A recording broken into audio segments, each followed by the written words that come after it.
Енді келіп алып, мен өткенде көрдім Алматыда бір жерлерде, мынау Сахих Бухаридің, имам Муслимнің хадистері аударылыпты. Білмеймін, елде ондай кәсіздер бар ма, жоқ па? Орыс тіліне, қазақ тіліне Сахих Бухари аударылды қазір. Қазір ғұламалардың сөзін жеткізейін сіздерге, сол Сахих Бухариларды өзіңіз оқудан ғұламалар қайтарады сіздерді. Оқыма дейді. Өткен бір бауырым айтады, сен мен сонда хадис оқудан қайтарасың ба дейді біреу. Мен айтады, сен ешкім хадис оқудан қайтарып жатқаным жоқ. Сол хадис кітабыңды алып келіп имаммен оқысың. Имам саған соның ішіндегі мансух насихат айтып береді. Қайсы хадиске амал жасаймыз, қайсына амал жасамаймыз. Саған бәрі ғой, соқыр тауыққа бәрі жем дейді ғой. Сен ашасында оны оқып аласында, ертең фитна шығарасың бұл жерде. Мен саған достоверный хадис айтып жатырмын. Бухаридан сөйлеп жатырмын деп аузын толтырып айтатын жігіттер бар қазір. Бірақ сол жігітпен хадиспен сөйлескен кезде желдер шығып кетіп жатыр.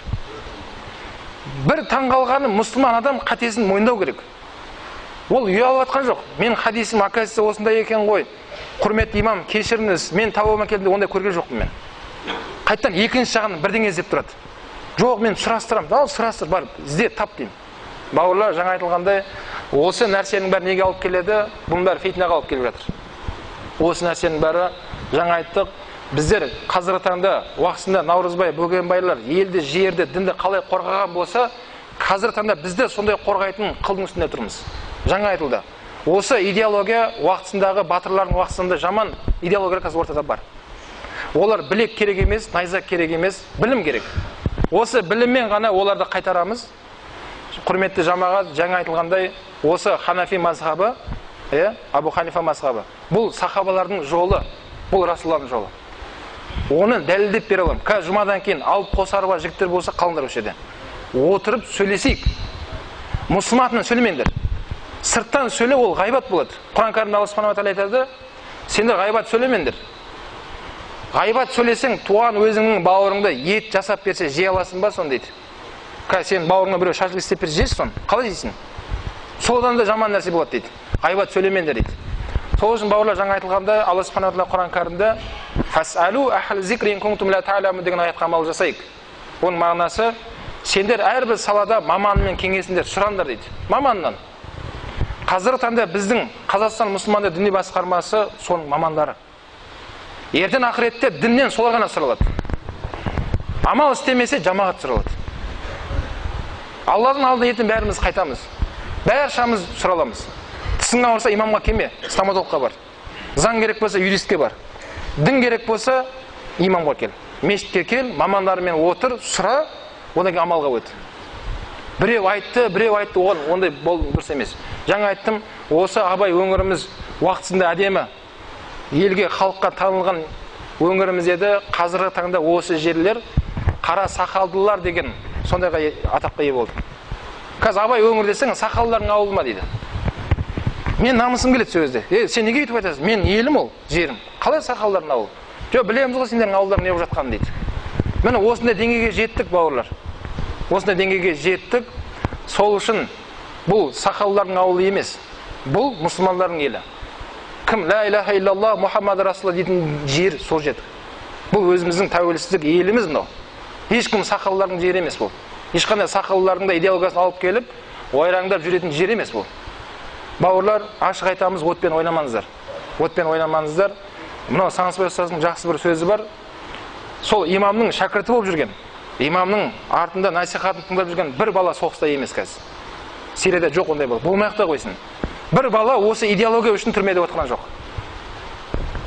Осы Сирияға кеткенде, кешегі атыс шабыстарда түрмеде отқан қаншама қазақтың мықты жігіттерімен көріп тұрмын. Аянышты просто. Осы Мұхаммад ибн Абдул-Ваххабтың идеологиясын қолдаймын деп соған түсіп қалды балалар.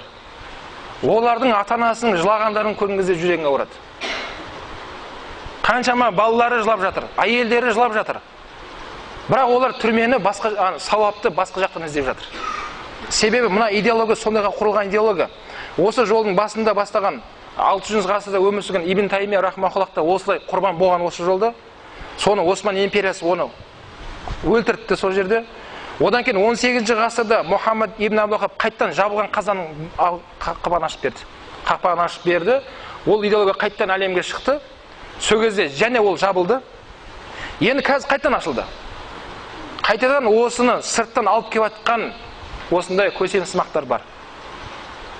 Бауырлар, ертең Алла алдында бәріміз шыға аламыз. Сен маман емессің бе, аузың жапты бір жеріңді қыс. Сен сөйлеме діннің атынан. Сөйлейтін адамдарға тапсыр, бітті, сен жүзің жарық болады. Не өзіңде білім жоқ. Білім жоқ па, сен қазақта сөз бар, дүмше дейді. Дүмше дін бұзар дейді. Бауырлар, бір ғибратты сөз бар, сонымен аяқтайын сөзімді.